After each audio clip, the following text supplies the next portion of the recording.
Mari kita akan membahas sesuatu hal yang penting. Kita lanjutkan tema kemarin tentang peperangan rohani. Sekali lagi, 2, 3, peperangan rohani. Oke ya, yuk kita tampilkan peperangan rohani.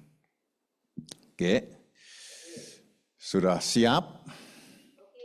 Mari kita mau melihat ayat firman Tuhan yang akan kita baca pada saat ini. Efesus pasal yang ke-6 ayat yang ke-12. Efesus pasal yang ke-6 ayat yang ke-12. Oke, yuk kita baca bersama-sama.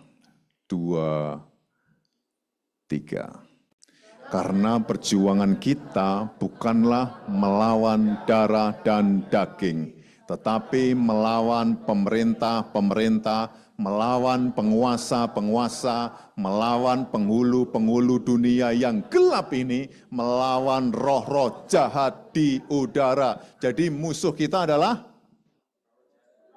ya ada di situ, bukan melawan darah dan daging. Ada lagu berkata bahwa sebab peperangan ini. Nanti kita, ya oke, betul kalian. Jadi bukan melawan darah dan daging, ya, bukan melawan darah dan daging. Perjuangan kita, nah ini disebut peperangan rohani di sini. Kita ini mau duduk, mau diam, selagi kamu hidup pasti ada namanya peperangan. Apa maksudnya peperangan itu? Pergumulan kalau sudah nggak tahu peperangan.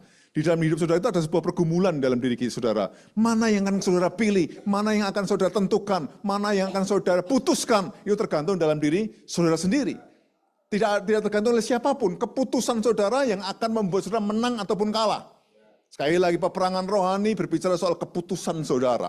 Apa yang ada dalam pikiran saudara. Maka kalau saudara lihat situ, bukan melawan darah dan daging. Apa darah dan daging? Darah dan daging bicara soal manusia. Jadi musuh kita bukan manusia. Sekali lagi, kanan kiri muka belakang, kamu bukan musuhku, kamu adalah kawanku. Kasih tahu. Kamu bukan musuhku. Yang di Zoom, kamu bukan musuh. Tetapi kamu adalah sahabat atau keluarga. Setuju katakan? Ya, kita ini adalah sahabat. Tidak ada satupun di antara kita menjadi musuh. Karena perjuangan kita jelas bukan melawan darah dan daging. Tetapi melawan penghulu-penghulu di udara, pemerintah-pemerintah, penguasa-penguasa. Ini kalau kita terjemahkan luar biasa. Saudara ngerti nggak bahwa setan itu punya tatanan juga, punya pemerintahan setan itu. Jadi ada rajanya, setan itu juga ada. Gitu ya, Lucifer, penghulu-penghulu setan itu ada. Ada cecunguk-cecunguk setan itu juga ada. Yang suka menggodai. Kalau di Indonesia ada namanya tuyul. Kemudian ada yang kecil-kecil begitu, yang suka nyuri-nyuri begitu. Ngepet, ya kan, suster ngesot, macam-macam. Dan itu ada tataran-tatarannya, ada pemerintahannya di situ, ada kekuatan yang besar di situ. Tapi dengar baik-baik anak-anak Tuhan, bahwa kekuatan setan tadi akan menggoda setiap kita semua. Saudara, selagi saudara masih hidup, sekali lagi, saudara pasti akan diserang oleh kuasa kegelapan itu. Atau malah justru saudara malah menyerang orang-orang benar. Karena kamu termasuk pasukannya kuasa kegelapan. Mana yang akan kita pilih? Ayat ini tidak akan saya terjemahkan lebih jauh lagi, karena ini adalah ayat dasar kita mengenai peperangan rohani. Jadi ada ayatnya, oh kenapa kita harus peperangan sih? Ternyata ada ayatnya di sini. Mari kita lihat jurus tipuan si iblis. Ini penting ini. Jadi iblis itu tukang nipu.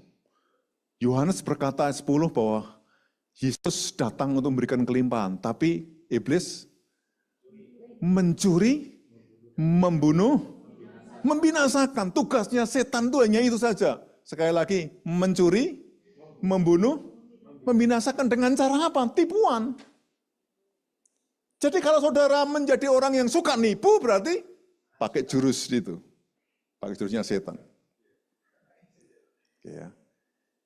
Apa itu tipuan? Maka saudara ngerti nggak kalimat tipuan itu adalah seolah-olah asli. Saudara, kalau saudara ngerti bahwa ini asli atau tidak, dari apanya saudara akan pandang. Contohnya misalnya uang aja, uang. Apa yang akan saudara pilih? Dari mana kamu tahu bahwa ini uang asli atau uang palsu? Dari mana?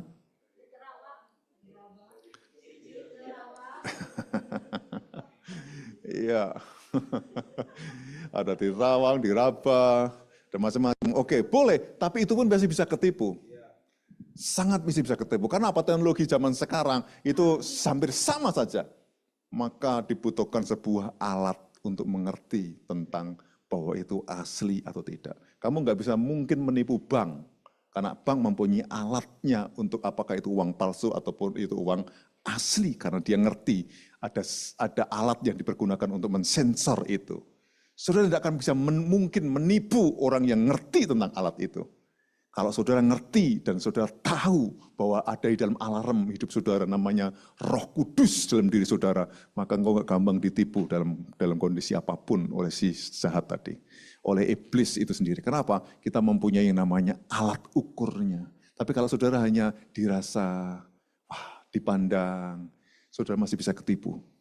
Karena hari-hari ini setan itu lebih canggih, melebihi dari manusia-manusia di zaman sekarang.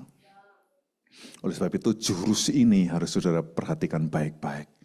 Yesus pun di padang gurun dia dicobai oleh si jahat. Mari kita lihat yang pertama. Apa jurus yang pertama? Ini prioritas utama dan yang pertama itu apa?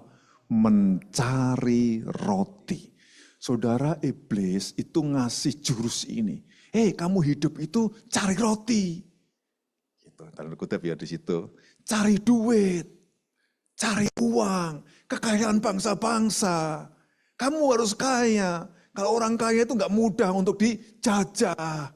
Itu terus ditanam dalam otaknya setiap manusia, entah saudara Kristen, entah tidak, bertobat atau tidak, ke gereja atau tidak. Ini menjadi prioritas di dalam diri manusia itu sendiri. Ditanamkan oleh si jahat dalam diri kita. Bahwa apa? Dengar, kalau kamu hidup tanpa roti, kamu nggak bisa hidup. Maka apa yang terjadi dalam diri kita? Kerja keras. Apa yang terjadi dalam diri kita? Saling tipu, menipu. Hanya untuk apa? Roti itu sendiri. Maka si jahat menanamkan otak itu dalam pikiran kita, ada seminar kaya. Benar kan? Bagaimana cara sukses? Dan itu bayarnya mahal. Kalau saudara ingin ikutin kelas-kelas bagaimana cara hidup sukses misalnya. Kiat-kiat hidup sukses. Kiat-kiat kaya. Jebakan-jebakan itu ada di situ. Ingat, iblis memakai hal semacam itu. Pak, apakah kita ini nggak boleh kaya? Itu pertanyaan yang klasik. Jelas di kata Alkitab itu boleh. Tapi ini jebakan si setan. Itu masuk ke dalam hal itu. Maka kenapa Tuhan Yesus berkata pada anak muda, bahwa lebih mudah unta masuk ke lubang jarum daripada orang kaya masuk kerajaan surga. Itu bukan berarti bahwa setiap kita nggak boleh kaya, bukan. Jelas itu berkali-kali sudah kita khotbahkan, jangan salah persepsi mengenai itu. Tetapi jebakan setan itu melalui itu semua. Jebakan si jahat itu melalui roti itu. Matius pasal yang ke-6 dikatakan bahwa bangsa-bangsa mencari. Apa bedanya mereka dengan kita? Maka setan berkata, roti cari kejar sampai ke Gunung Kawi kalau di Jawa. Sampai kemana saja orang menyembah-nyembah supaya dapat roti. Masalah perut. Dan orang berantem hanya gara-gara masakan perut, karena roti itu sendiri. Kenapa? Persepsi di dalam otak manusia, setan sudah masukkan di situ. Termasuk kita-kita. Kadang-kadang kita berpikir, wah hari Minggu beribadah atau roti ya. Roti atau beribadah ya, roti atau beribadah. Kalau itu sebuah pilihan, keputusan saudara yang memenangkannya. Keputusan saudara yang akan memenangkannya. Nah kalau saudara lihat di sini, Pak ini seperti apakah? Mari kita lihat sekarang. Yesus berkata apa? Matius 4 ayat yang keempat. 2-3. Tetapi Yesus menjawab, ada tertulis, manusia hidup bukan dari roti saja, tetapi dari setiap firman yang keluar dari mulut Allah. Jebakan si setan itu kalah dengan cara Yesus menjawab. Karena pada waktu itu ketika Yesus berpuasa, Yesus nggak bisa mengubah batu ini menjadi roti. Tapi Yesus menjawab dengan api. Di sini dikatakan bahwa manusia hidup itu bukan karena roti saja. Saudara ngerti ayat ini berkali-kali ngerti. Tetapi bagaimana dampak di dalam pikiran saudara? Apakah ini sudah menjadi dampak yang benar dalam hidup saudara? Maka kalau sudah lihat di sini dikatakan bahwa ada tertulis manusia hidup bukan karena roti saja. Berarti roti ini berguna enggak? Berguna. Tapi jangan saja. Jangan titik, ada komanya. Kalau saudara mulai titik, sudah terjebak oleh iblis. Zaman dulu ketika saudara, saya masih kecil gitu, cara jebak ayam supaya masuk kurungan gimana kira-kira? Yang dulu, anak-anak dulu pasti ngerti, anak ada ayam, kemudian bagaimana supaya menjebak ayam itu bisa masuk dalam kurungan, maka dikasih jagung di kurungan itu, kita dari jarak jauh kasih tali. Bener ya? Ingat ya? Kalau saudara yang zaman dulu, zaman sekarang nggak ngerti, ngertinya jebak orang. Nah, zaman dulu itu seperti itu. Akhirnya apa? Ayam itu makan dari jagung itu sendiri, kita langsung tak. Ayam itu di mana-mana bodoh tetapan. Carinya cari makanan. Nggak pernah ayam itu cari yang lain. Cari makan aja. Maka kenapa ayam itu suka lihat ke bawah, nggak jarang lihat ke atas.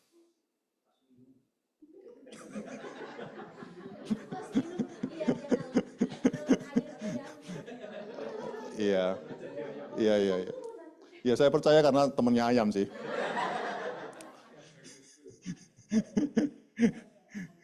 Iya. Tapi jarang ayam untuk lihat ke atas, dia nggak lihat ya.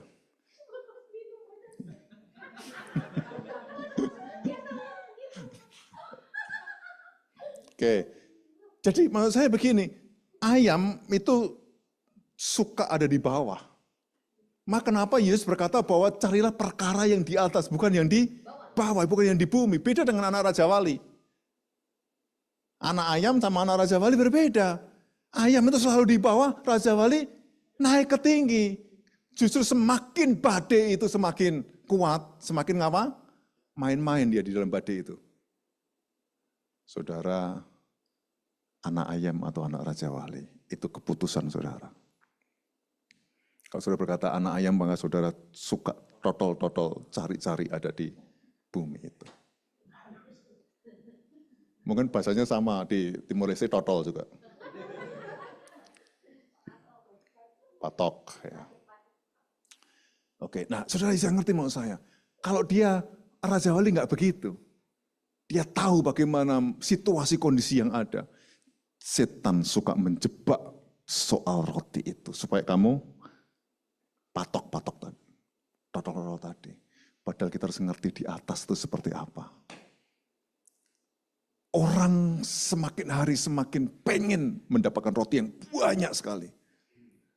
Padahal Yesus berkata, di rumahku ada banyak makanan. Yang saudara kejar haruslah sumber roti, bukan rotinya. Maka si setan hanya menjebaknya lewat rotinya, bukan sumber roti itu. Maka kalau kita ngerti orang-orang Kristen di zaman sekarang ini harus sudah tahu bahwa sumber roti tadi Yesus tadi yang harus kita kejar. Maka tadi lagu tadi mengejar hadirmu dalam hidupku. Dikejar Yesusnya itu. Bisa enggak? Ya enggak bisa. Tapi Yesus berkata, oke nak, silahkan nak, aku akan tangkap kamu. Ngejar kok Tuhan. Ada lagu ngejar matahari aja bisa enggak? Enggak bisa, apalagi ngejar Tuhan kan. Tapi masalahnya adalah ketika saudara itu enggak ngerti mengejar, maka Tuhan itu berkata, yes, aku akan ambil kamu. Gitu ya. Nah, prioritas kita jelas.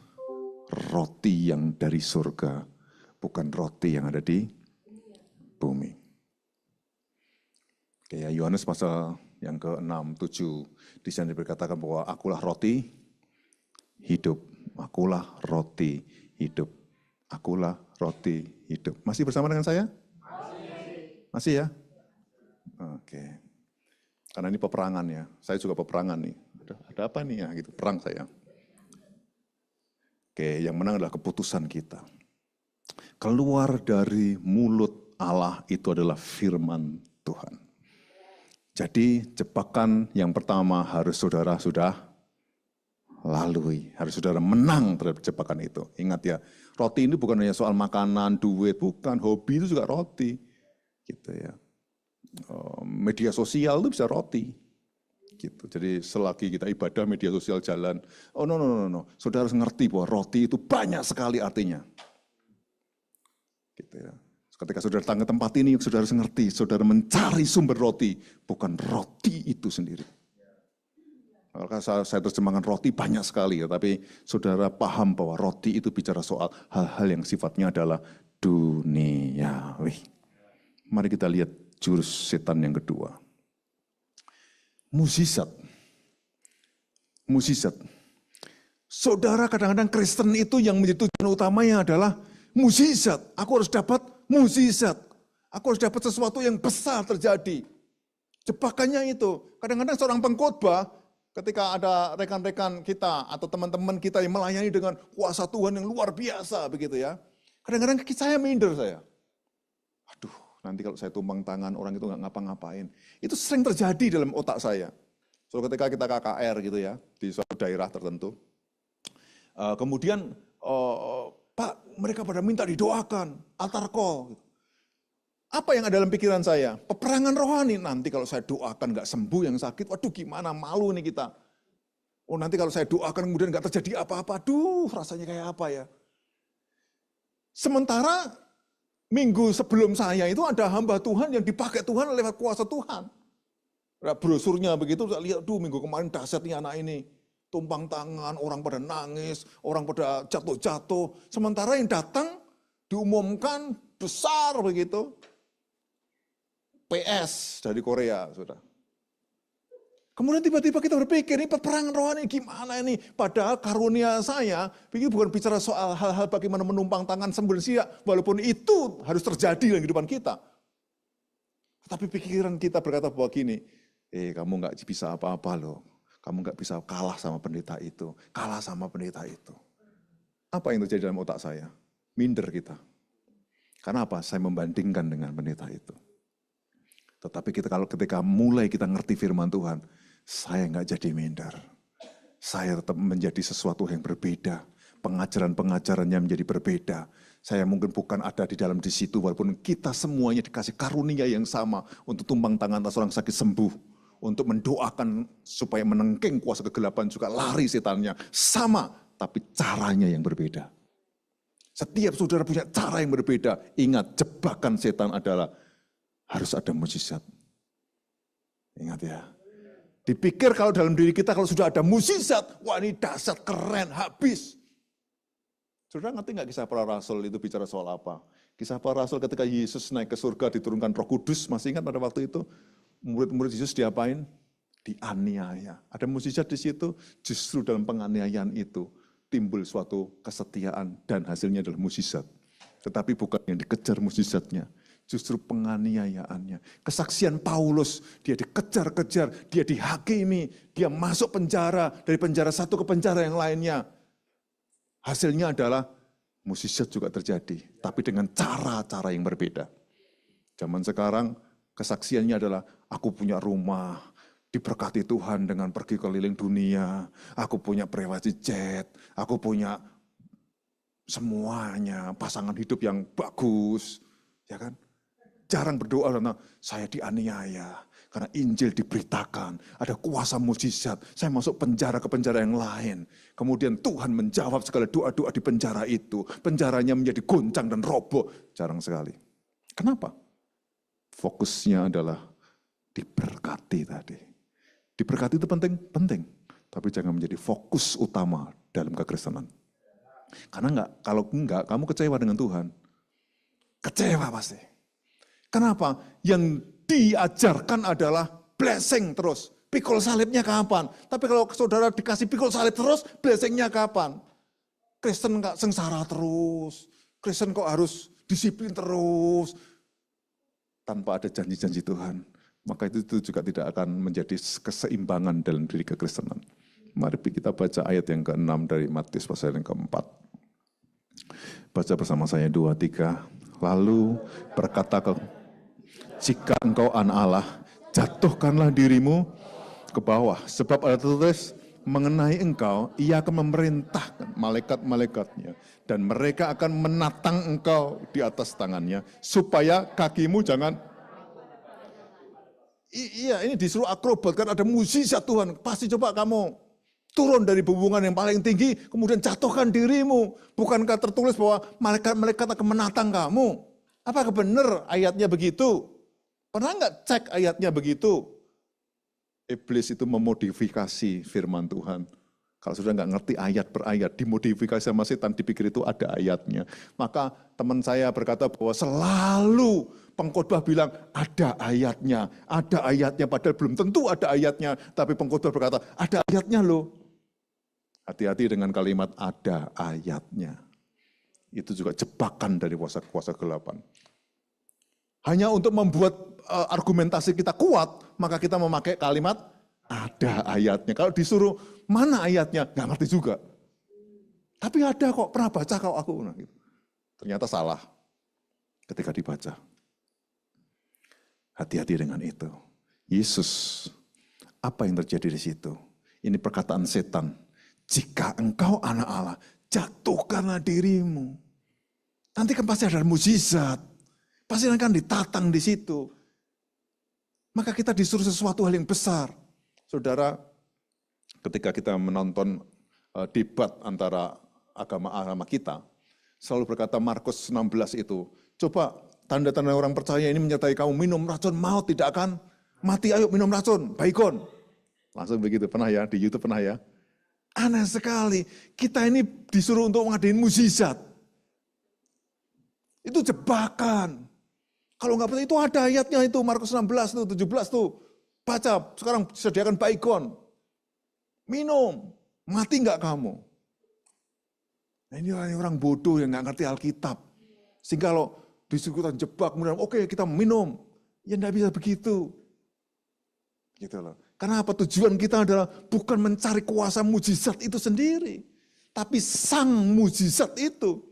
Yesus berkata, jangan mencobai Tuhan Allahmu. Jangan cobai itu. Coba kalau saya berdoa bisa enggak? Coba kalau saya ini ngambek sama Tuhan puluhan tahun, enggak beribadah kepada Tuhan, kayak apa hidup saya? Mencobai Tuhan. Sorry ya, saya berkata begini, ada seorang teman seangkatan ya. Teman seangkatan. Gimana? Ya. Oke. Itu beda ya. Teman saya seangkatan. Dia nikah bagus. Akhirnya yang wanita ini karena ekonomi akhirnya dia jadi tukang pijit. Ketika jadi tukang pijit plus. Kalimat plusnya nggak tahu plus apa itu. Ada di semua. Ini Kristen ya, ini Kristen. Lama. Sudah tahu nggak? Kanker matanya ini sobek ke atas. Kemarin meninggal. Kenapa bisa seperti itu? Hati-hati, Tuhan itu nggak boleh dicobai macam-macam. Orang, Pak, kan di Indonesia kan susah Pak, cari duit susah. Yang bank itu ya plus Pak. Ya kamu itu kalau ada plusnya, kamu minus semua kok. Dan orang ini agak minus, kenapa? Ini, saudara, banyak sekali hal terjadi, saudara. Tuhan itu bisa mempermalukan kita dengan cara apapun. Sudah kita diizinkan gatal saja udah semalam. Kamu bisa nggak tidur gatal itu? Ya kan? Garuk terus gitu. Diizinkan gitu aja udah. Nggak usah kanker udahlah. Nyadari nggak sih kalau kita sehat itu tuh karena Tuhan? Nyadari nggak sih kalau kita ini butuh mukjizat tapi bukan tujuan utama mukjizat itu sendiri? Sekali lagi kemarin saya berkata bahwa ini musim panas di Korea. Ketika sudah nggak ada AC misalnya, adanya cuman kipas angin, dan saudara nyamuknya banyak, gitu, mau pakai selimut keringetan, nggak pakai selimut, gitu. Apa mulutmu mau ngomong apa? Mulutmu ngomong apa coba? Ayo, coba mulutmu ngomong apa coba? Apakah saudara berkata, asal memuji Tuhanku, mau selalu bersyukur kepadamu gitu? Ayo. Ida gitu, Ida Suwanto. Jadi apakah seperti itu? Kadang-kadang kita berpikir, kita mulai ngomong, mungkin kalau semua serba ada ya, ada AC-nya, nggak ada, enak-enak semua. Wah enak, tidur nyenyak, seger. Tapi kalau diizinkan Tuhan, tiba-tiba kamu nyanyi itu AC-nya ada, nggak ada nyamuknya, tapi kamu gatel-gatel aja udah. Ayo, mau apa kamu coba? Maka jangan mencobai Tuhan. Tuhan kita itu baik banget. Jangan pernah mencobai dia dengan cara, saya coba kayak apa, coba kalau saya begini, coba kalau saya begini. No. Waktu kita akan habis hanya untuk hal demikian. Tuhan kok dilawan. Siapakah yang dapat melawan? Tuhan. Hai maut, di manakah sengatmu? Sengat maut sudah dikalahkan, dipatahkan. 1 Korintus pasal yang ke-15. Maka sudah lihat di situ, nggak ada lagi sengat maut sekarang. Ada Yesus dalam diri kita. Kenapa orang tadi kena kanker dan sebagainya? Bukan berarti kalau orang yang kena kanker kemudian semua berdosa, bukan. Ada orang yang mau sehat-sehat, kemudian mati, kemudian kena penyakit. Itu bukan menyebabkan bahwa dikutuk Tuhan, bukan. Saya menceritakan bahwa jangan mencobai Tuhan. Bukan berarti kalau orang sakit kemudian, ini kena kutuk Tuhan. Bukan begitu. Orang Pentakosta suka menuduh setan terus, padahal dirinya sendiri setan.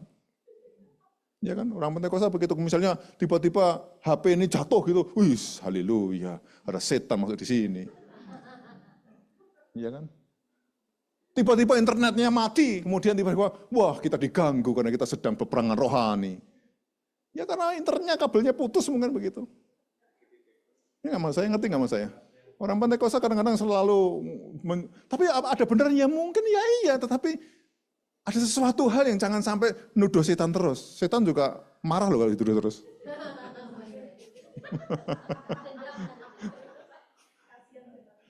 Ya karena diri kita juga setan kadang-kadang gitu loh. Otak kita juga otak setan kadang-kadang. Maka harus lihat di situ, saya mau berkata bahwa saudara, ayo jangan mencobai Tuhan. Saya percaya di tempat ini adalah anak-anak Tuhan, bukan anak setan. Amin.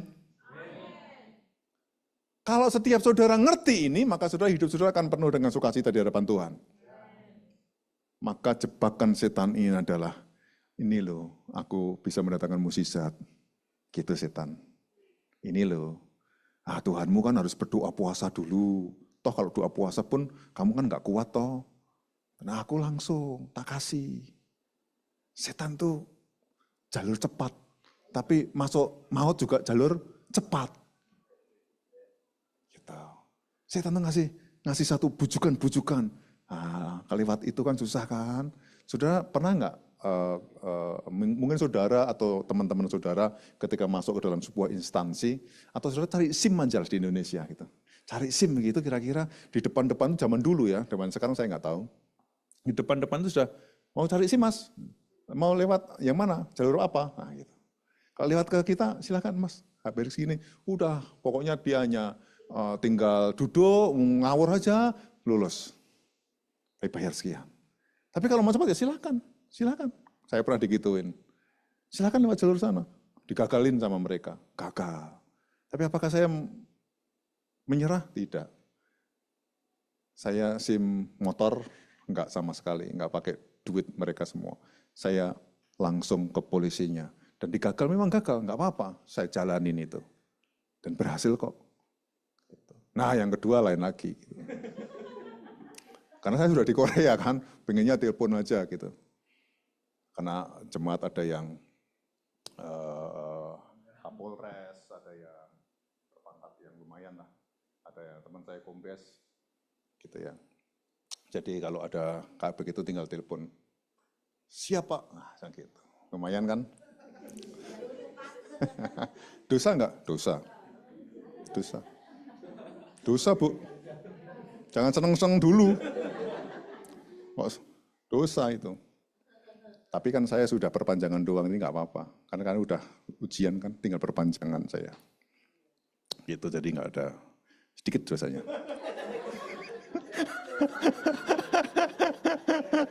Enggak, dosa itu sama, besar kecil sama semua ya. Jangan ada penyesatan di antara kita. Oke, mari kita lihat jebakan yang berikutnya. Jebakan yang ketiga adalah apa? Kenikmatan. Siapa sih yang orang nggak mau nikmat? Kalau sudah panas-panas, Lebih bagus minum pinsul di sini. Mungkin saudara es degan. Apa yang saudara rasanya enak gitu, es durian gitu rasanya. Waduh gitu. Wah saudara mungkin mikir sesuatu hal yang nyes gitu. Wah kalau saya enggak Pak, saya enggak ngapa-ngapain. Nah itu juga kena serangan si setan. Jadi kenikmatan itu adalah semua orang butuh. Bohong kalau saudara tidak suka kenikmatan.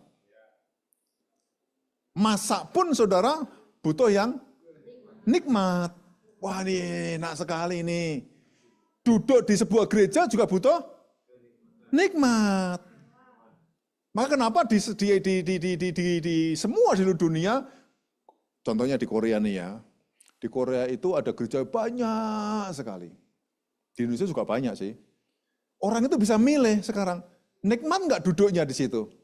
Coba kalau di sini itu nggak ada AC, panas, kemudian sudah kipas-kipas semua. Sementara yang di sebelah situ, di tetangga sebelah, sana itu ada gedung gerejanya, kemudian ada AC-nya lengkap, musiknya bagus, tinggal duduk nyaman. Pilih yang mana?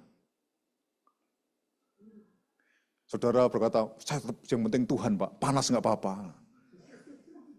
Nah itu kan, itu bagus sih, bagus gitu ya. Tapi apa ya begitu kamu itu gitu. Tanggapan saya. Maka kenapa ada banyak orang gereja kecil-kecil itu nggak tumbuh? Kenapa? Tempat duduknya, sobek-sobek mic-nya itu ada yang kropos-kropos. Saya pernah melayani di suatu kota di luar gitu ya, di kota di luar. Saudara tahu nggak? Ini mic-nya itu kropos, baunya minta ampun. Kita pakai satu sound begitu, itu untuk gitar, kemudian untuk ini. Berdirinya di tanah, atapnya ini, saudara tahu ada daun apa enggak, saya enggak tahu, daun. Saudara ingin pergi ke itu, dari hotel ke daerah itu, saudara, masuk hutan. Itu hutan, sampai hutan, terus belok ke hutan, jalannya minta ampun begitu. Di situ itu ada manusia ternyata. Serius ya ini, saya berkata, itu ada, ternyata ada pemukiman di situ.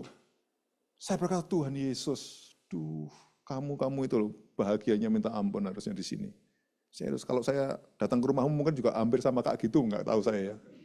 Tapi di sini kadang-kadang gaya gitu. Ayo bertobat yuk. Kita tahu di mana asal kita kok. Artinya apa? Kita bersyukur di hadapan Tuhan, yuk.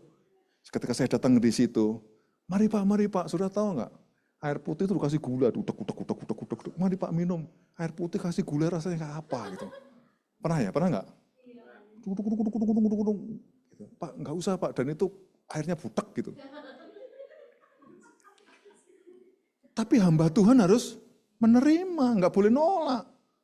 Harus ya minum, ya harus minum. Masa saya enggak bisa kita. Kita harus memberitakan Injil itu, kita harus menerima apa adanya. Walaupun kadang-kadang itu kumuh begitu.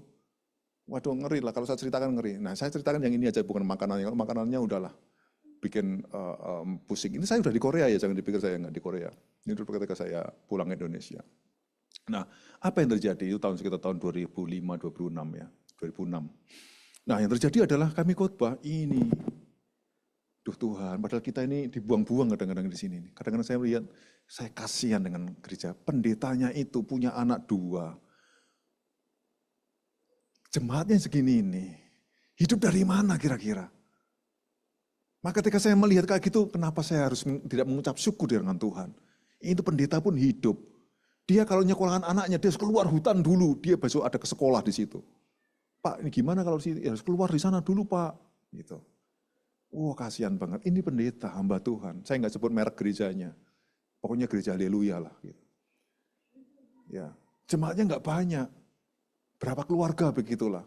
Tapi dia bisa hidup, dia nangis dengan Tuhan. Apa yang saudara? Apakah dia tidak mau kenikmatan?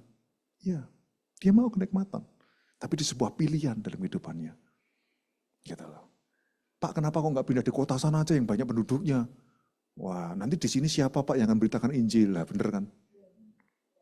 Kelihatannya gitu ya. Iya, saya salut dengan orang-orang kayak gini. Dibanding dengan orang-orang yang kayak saya di sini, di kota, orang pendeta di pusat, sebagainya. Kalau kita datang, ke Indonesia biasanya, oh pendeta dari Korea. Padahal sebenarnya ya gitu-gitu doang gitu. Nah, iya kan? Ya gitu-gitu doang gitu. Tapi kayaknya kalau dari Amerika, silakan datang, gitu. Nanti kalau khotbah cuma kucik gitu. Ngapain gitu? Nggak ada kuasa, nggak ada urapan, percuma. Maka saya berkata buat saudara, hargai orang-orang yang memang melayani saudara dimanapun saudara berada. Hargai mereka. Karena apa? Kalau tidak, kita terjebak dengan kuasa kegelapan ini. Nah, sekali lagi, kenikmatan. Mari kita baca Matius 4 ayat 9.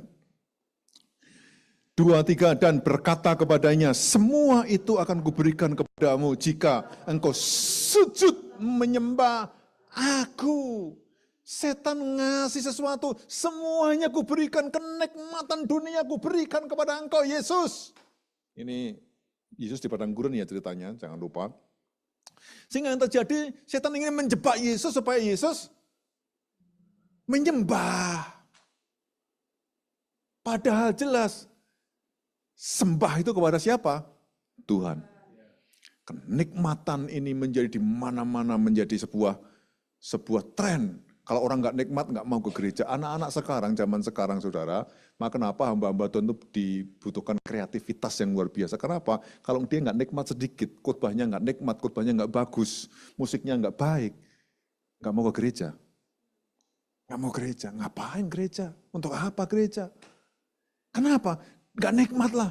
Teman-teman dan sebagainya, ngobrol-ngobrol. Dia nikmat, di mana dia ada kenikmatan, disitulah dia ada di situ. Mau gereja tidak ada kenikmatannya, untuk apa ke gereja? Makanya kenapa gereja juga zaman sekarang juga harus butuh sebuah hal yang mengenakan. Penting nggak? Penting, tetapi bukan tujuan utama untuk itu. Tujuannya adalah ketemu Yesus. Ibadah itu kamu duduk di sini itu ketemu Yesus. Itu ibadah yang sejati, ketemu Yesus dulu. Berjumpa dengan Yesus. Pikirkan itu, semua pemain musik juga sama. Gitu ya. Kalau pemain musik di sini atau saya tidak ketemu Yesus lebih dahulu, dan saudara ketemu Yesus seperti saya menjadi calo kerajaan surga. Ayo surga, surga, surga, surga, surga.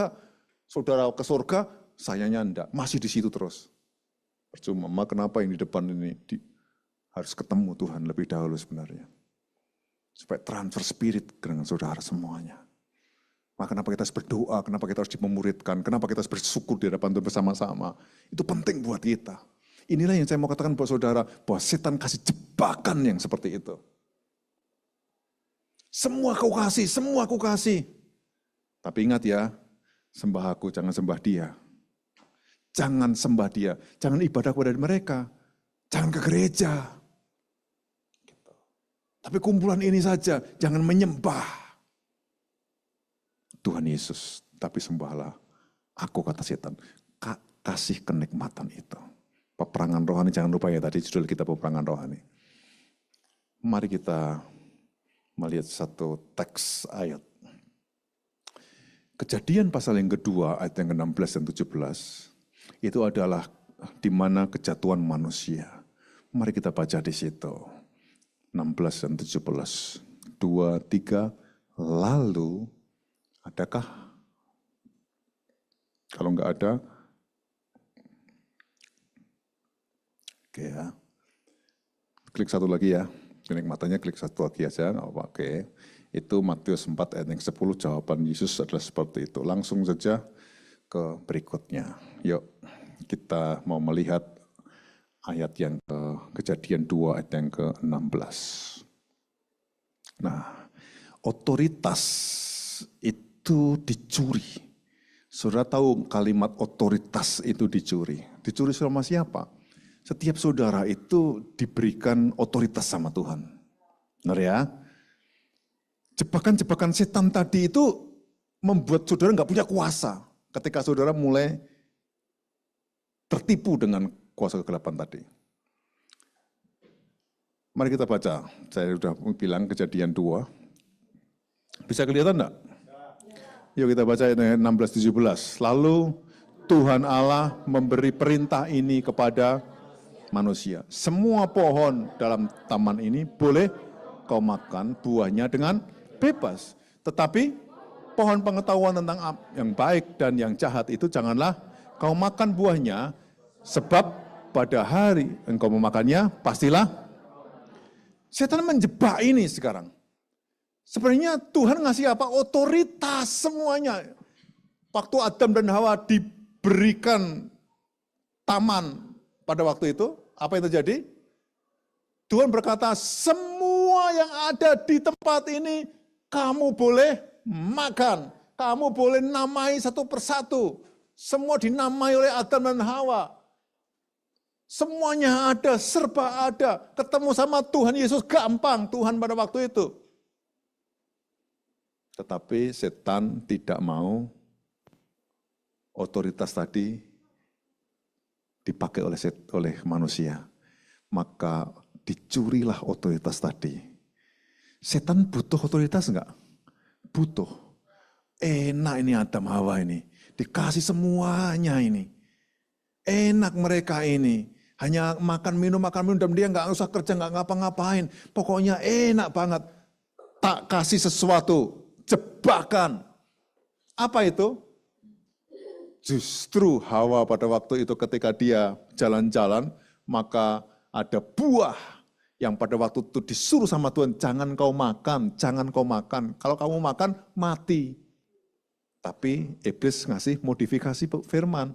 Justru kalau kamu makan, kamu akan sama dengan Tuhan. Kamu akan melihat Tuhan lebih lagi. Bagaimana jebakan itu dalam otaknya wanita pada waktu itu? Waduh, otoritas sebenarnya pengen diambil, bukan yang lainnya. Setan hanya pengen mengambil otoritas. Saudara tahu nggak bahwa saudara yang percaya sama Tuhan itu diberikan otoritas. Kemarin dikasih tahu bahwa ketika saudara percaya Yesus, maka kamu akan diberikan kuasa. Kalau Roh Kudus turun atas kamu, maka kamu akan bersaksi, ya kan, berkuasa, mempunyai kuasa itu. Nah, kalau saudara lihat di sini, maka yang terjadi adalah setan nggak mau kamu itu berkuasa. Kamu tuh nggak mau supaya kamu tuh menggunakan doamu. Maka kenapa orang Kristen tuh nggak suka doa? Kalau ketika kamu berdoa, setan nggak suka. Nggak usah doa lah, doanya cepat aja. Nah, gitu. Jadi kalau mau makan, doanya juga cepat. Gitu. Dukus tiga kali pada maamnya berkah, amin. Nah, kalau bahasa Jawa. Kalau bahasa Indonesia, Tuhan berkati makanan ini, dalam nama Yesus, amin. Selesai. Atau nggak usah ngomong apa-apa, diam aja dalam nama Yesus. Nah, selesai. Orang nggak suka ke doa. Maka orang-orang kumpul dalam mau apa persekutuan doa itu jarang orang mau berdoa. Kenapa? Setan nggak suka orang berdoa. Otoritasnya diambil di situ. Padahal ketika kita berdoa ada kuasa di situ. Setan nggak mau mulutmu itu menyatakan doa-doa di hadapan Tuhan. Karena segala sesuatu itu terjadi karena doa. Bukankah minggu lalu saya berkata bahwa nafas orang Kristen adalah doa. Co Yonggi pada waktu dia ditanya, gimana Pak Co, kok gerejamu bisa gede itu? Hanya ada 3 hal yang penting katanya. 1, doa, 2, doa, 3, doa, kata Co Yonggi. Yang gereja terbesar itu. Tidak ada kalimat lain selain pada doa, doa, dan doa. Kenapa kita nggak suka berdoa? Setan nggak mau kamu berdoa. Maka kita jarang berdoa. Kalau disuruh, silahkan doa. Aku nggak bisa, kalau saya batin saya bisa Pak. Kalau saya ngomong saya nggak bisa Pak. Kalau batin bisa lama gitu. Kalau ngomong susah sekali Pak. Saudara kenapa orang nggak mau berdoa? Setan nggak suka itu. Otoritasnya dicuri. Nangkep ya? Jadi otoritas orang Kristen itu adalah doa itu sendiri. Doa orang benar, jika didoakan dengan yakin, besar kuasanya. Maka saya mau berkata buat saudara bahwa iya, otoritas itu dicuri. Enggak, kamu enggak punya otoritas sekarang. Kamu sekarang udah berdosa, kamu enggak bisa apa-apa. Kenapa orang jadi minder sih? Kenapa menurut saudara minder? Pak, saya enggak pernah minder Pak. Nah, itu malah sombong. Kenapa orang jadi sombong?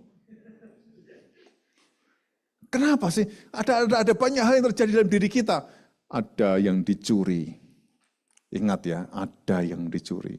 Maka kita harus kembalikan itu. Kita itu nggak punya kuasa untuk mengembalikannya. Yang punya kuasa adalah Yesus Kristus. Yohanes 1 ayat yang ke-12.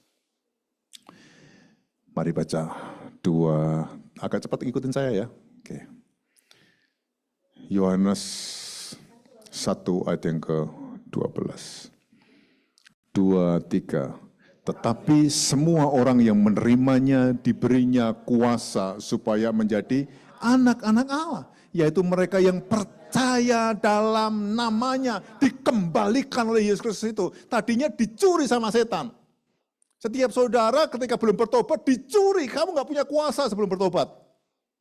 Orang yang percaya sungguh-sungguh dengan Tuhan dicuri, nggak punya otoritas. Padahal setiap ucapan kita di dalam nama Yesus punya kuasa. Ingat ya, Markus berkata bahwa ucapan mulutmu itu punya kuasa. Jika engkau berkata pada gunung ini beranjak, maka gunung itu akan beranjak. Kita punya kuasa yang luar biasa. Tapi ketika kita ini bertobat ya, percaya ya sama Tuhan, ini loh buktinya. Tapi kalau kita ini hanya sekedar Kristen agama, maka saudara nggak punya kuasa, alias dicuri. Nah Yesus, puji nama Tuhan, mengembalikan otoritas itu. Nih tak kasih lagi nih. Yang pernah dicuri sama setan, tak kasih pada kamu. Tapi ingat ya syaratnya, barang siapa yang percaya. Barang siapa yang percaya. Percaya enggak tiap saudara? Bukan agama sekali lagi, Kristen itu agama. Tapi yang percaya kepada Yesus, tak kembalikan. Maka yang dicuri sama setan itu, maka ketika saudara berdoa, setan nyuri itu semuanya. Toh kalau kita berdoa kita enggak sungguh-sungguh, maka dicuri. Ketika dikembalikan nama Yesus, nih tak berkati kamu.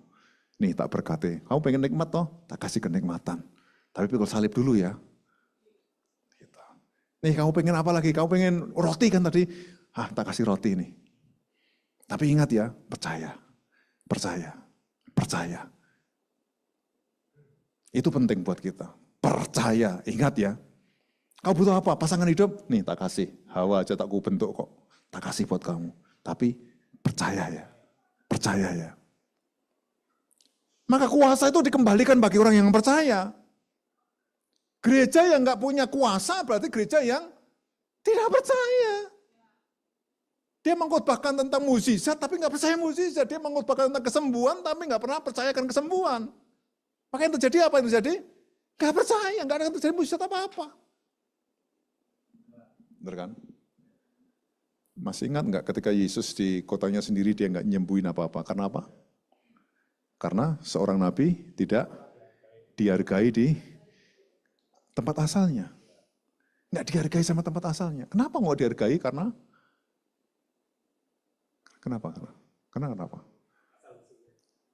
Karena semua tahu dia itu anak siapa. Saudara mungkin lebih menghargai saya dibanding anak saya yang menghargai saya. Bisa jadi kok bisa jadi begitu? Iya, tadi malam sudah saya kasih tahu kan cara contoh-contohnya. Anak saya bisa nampar pipi saya sendiri, kalau kamu nampar pipi saya tak tendang gitu. Jangan nangkep sama saya. Sering anak saya muda megang-megang kepala yang bagus gini. Coba kalau kamu megang kepala saya kan lucu nanti. Nangkep sama saya. Yesus nggak ngadain mukjizat banyak di kampungnya. Karena seorang nabi tidak dihargai di kampungnya. Saya berkata buat saudara begini, kenapa kok kampungnya tidak menghargai Yesus? Karena nggak percaya. Mosok anaknya tukang kayu kok bisa ngadain mukjizat. Mosok bisa sih. Kalau saya menceritakan dengan kuasa mukjizat, banyak sekali. Kuasa mukjizat yang saya alami minimal. Banyak sekali. Tuhan kasih sesuatu yang besar. Otoritas dikembalikan lagi. Pada dasarnya saya ini orang yang bodoh. Sekali lagi, dulu saya sudah cerita kelas 3 SD baru bisa baca tulis dengan baik. Pada dasarnya awal. Ini ngomong awal ini. Kapan otoritasnya dikasihkan jadi kurang pinter? Menurut ukuran siapa? Kita lihat nanti ya. Dulu saya dedel dalam otak gitu. Matematika apa itu udah nggak bisa, mikir tuh nggak bisa. Pikiran saya itu nyolong begitu aja. Loh iya dalam pikiran saya, kenapa saya zaman miskin dulu kan apa aja jagung, ayam, ketela, bedol gitu. Pokoknya apa gitu aja, pikiran ya SD begitu.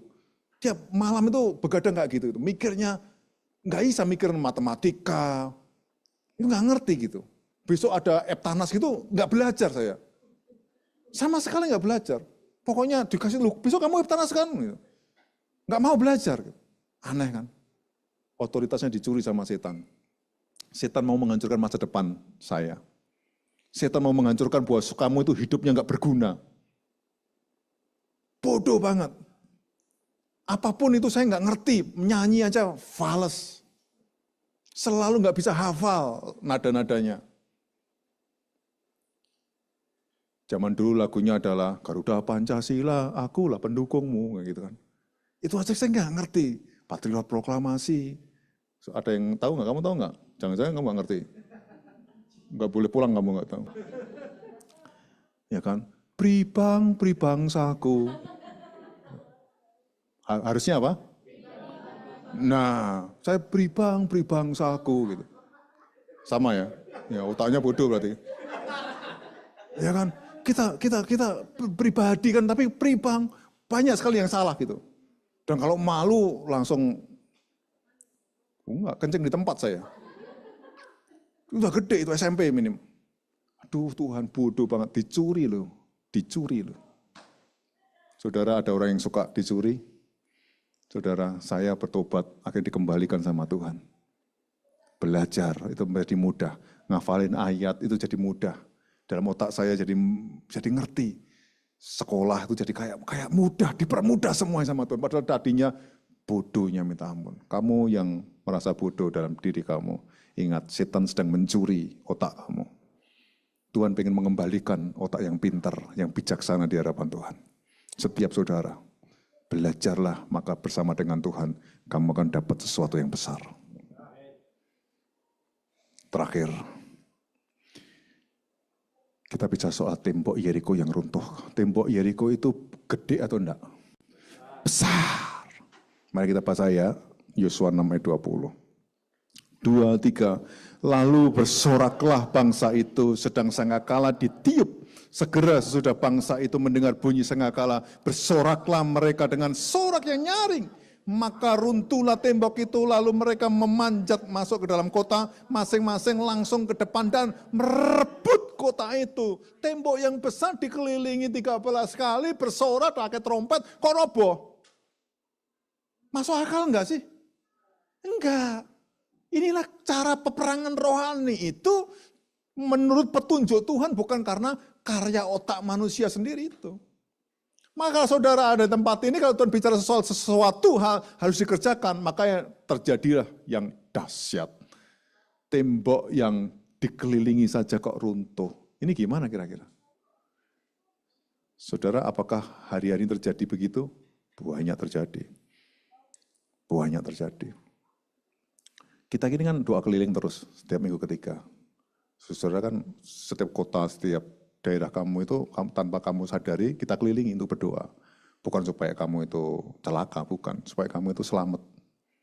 Pabrik-pabrik supaya dilawat Tuhan. Gitu. Jadi kalau saudara itu mengerti bahwa kita ini sedang berperangan. Gereja ini ikut ambil bagian. Kita sering ke imigrasi untuk berdoa di imigrasi. Karena banyak orang yang ketangkap di sana, kita berdoa, Tuhan jamah imigrasi supaya menjadi teman kita, teman gereja maksudnya. Supaya tidak menjadi lawan gereja, tapi teman kita. Kita berdoa di sana. Siapa yang berdoa? Jangan dipikir orang legal semua, ini teman-teman yang tidak ilegal, alias orang-orang yang mau bersyukur dengan Tuhan dan berdoa. Kita perang kok. Dan sering terjadi sesuatu yang besar loh. Besoknya ada penangkapan, ada orang yang diselamatkan. Kita dengar kabar, wow nggak jadi, itu sering. Kenapa? Ada orang yang berdoa loh, jangan dipikir gereja ini nggak punya manfaat apa-apa. Bisanya cuma khotbah doang, bukan. Kita berdoa terus. Maka kalau mau ikut nanti ada acara doa keliling. Tapi harus dimuridkan dulu supaya nangkep cara-cara berdoa. Mari kita bangkit berdiri.